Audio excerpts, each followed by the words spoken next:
Welcome to Reread. Well, on someone else's timeline that they gave me and said it was mine, they have all of these unpublished short stories from the adventure journals that I'm almost positive I never went over in my initial review because they were unpublished. They're in several different binders and I didn't feel like putting them in order. I remember thinking that a long time ago and I said, nope, I'm just going to push on because there's so much stuff. I knew it happened in between A New Hope and Empire Strikes Back, and that it happens all right before Empire Strikes Back. No, this could happen anywhere.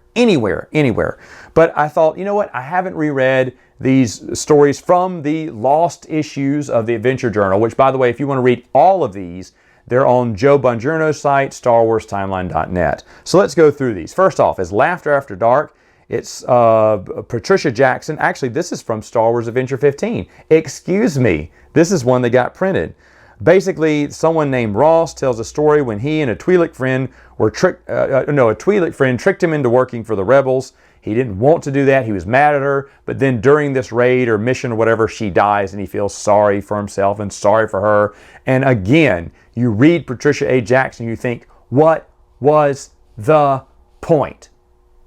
This story has no point. None whatsoever. Not very good at all. The next one is called The Draw, still in Adventure Journal 15. And this one is someone named Mare and Yuri. They're trying to rescue their friend Kristoff, who's just been recruited by the Imperials, forced into recruitment. But when they break into the barracks to get him out, Kristoff wants to be with the Empire because he heard about all the atrocities these rebels are doing, and he needs to bring the Empire to bring peace to the galaxy. Now, this was a great story. I totally forgot about this one, and it's so wild. Like, oh, the Empire's bad. We know they're bad. But then our friend Kristoff doesn't think they're bad. Yeah, because he's getting indoctrinated by thinking, oh, it's the rebels that are the bad guys. We're the good guys. So I'm going to stay and try this out. And they're thinking, oh, no. So they escape.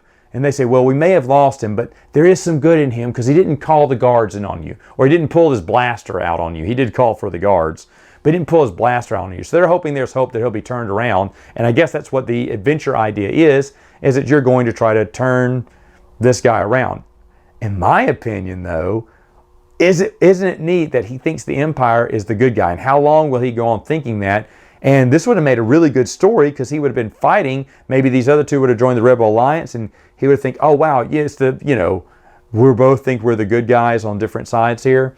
And eventually I'm sure he would have come around, but that they break into the barracks and he doesn't want to leave the Empire. I found that really interesting. Okay, so let's get to the unpublished ones here real quick. The first one is A Servant for the Empire. Basically, a smuggler who's named Mace. It's a third Mace that I know of so far in the expanded universe. And Captain Panatic. Basically, Mace gets arrested because he's smuggling blasters. Captain Panatic works for the Empire, and he knows there's something up with this Mace guy. And when he finds the blasters, he imprisons him, but then realizes that Mace was giving them to some people on his planet to chase after some pirates who are enslaving his people. Well, slavery is legal in certain systems right now, but not this one. So Panatic, who's not a bad Imperial officer, breaks Mace out and goes, okay, you're going to help me go undercover and we're going to bust the slave ring. You're still under arrest though, but I won't arrest any of your friends, because he feels bad. So Mace agrees to that.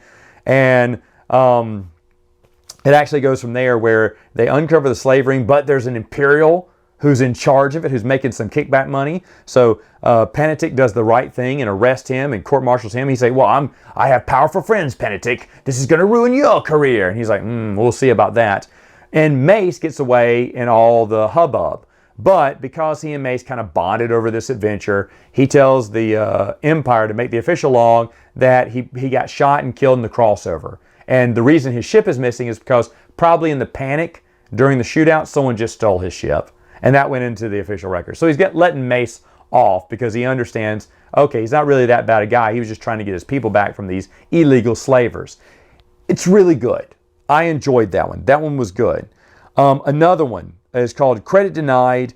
I remember this one pretty well, but Rendra, Nopal, and Oro, they go on a mission to assassinate a Weequay. Weequay? I don't know why I can't say that. But there's a lot of other aliens in this one, like a Dracilian. If you look that up, you'll know what I mean. And other aliens too that they talk about.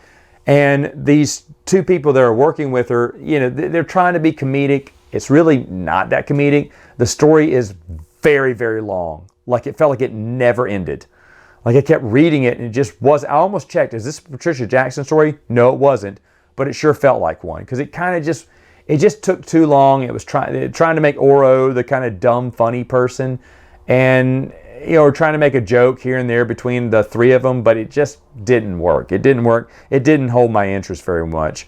Going from that one would be Shifting Gears. Shifting Gears is probably my favorite out of these four because a droid programmer, he's taking these droids, buying them, fixing them up for the Empire, but he's putting a little spy chip in them, so they're actually spying for the Rebel Alliance. Well, he is programming this droid, and he's so happy about it, he wipes its memory, puts it together, but the droid betrays him and kills him. Why? Because the droid has a deeper programming for the Empire, and he knew this was a Rebel, kind of hideout here, or he was a Rebel sympathizer who sold droids to the Empire. So now he's going to pose as a droid that's to be brought to the Rebel Alliance, and it's an Imperial spy droid. I like that. He kills him by turning him upside down and pushing his head into one of those oil baths. And the story will go that he drowned by accident by trying to get an R2 unit that was stuck in the oil bath, and then he got stuck as well and fell in and couldn't get out. And so he's just going to shut down and wait until someone finds him for his story to take root. It's pretty good. Shifting Gears is pretty good. And then lastly, you have Just Business.